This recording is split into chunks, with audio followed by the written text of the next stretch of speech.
Review time. Ini sempol tahunya udah jadi, kita waktunya review apakah enak atau enggak. Waktunya apa sayang? Makan.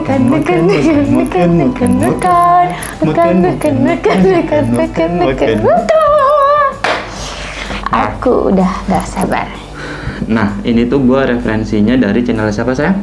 Dari Nuraini Surwanto. Viewersnya itu udah 5 juta guys. Jadi kita coba recook dan review apakah enak atau enggak. Langsung aja guys, bismillahirrahmanirrahim. Ini kalau dari tampilannya sih menarik banget karena kayak otak-otak gitu loh. Iya, tuh lihat ini sempol versi jumbonya gitu. Kan di pedagang biasanya kecil-kecil gitu. Terus aku berinisiatif kalau misalnya kita tambahin pakai saus tuh lebih enak. Dicocol. Coba sebelum pakai saus ya. Guys, ini enak.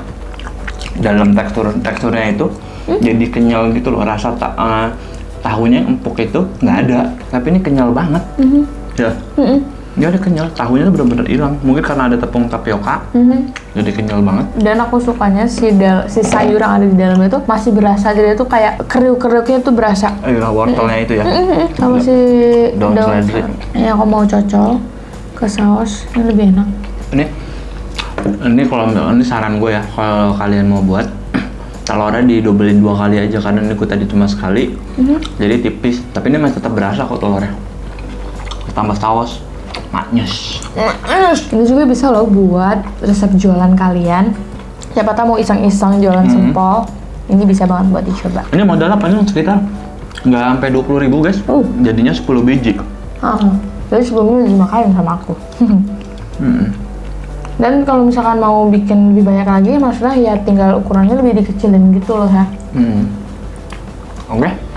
Sekian recook dan reviewnya. Jadi menu hari ini kita rekomendasi. Jadi silakan aja dicoba di rumah. Nah, pamit. Semoga kalian semua sehat selalu dan terima kasih udah nonton video Jasmine Ars. Jangan lupa di like, subscribe, share, dan tekan tombol loncengnya. Bye, see you in the next video.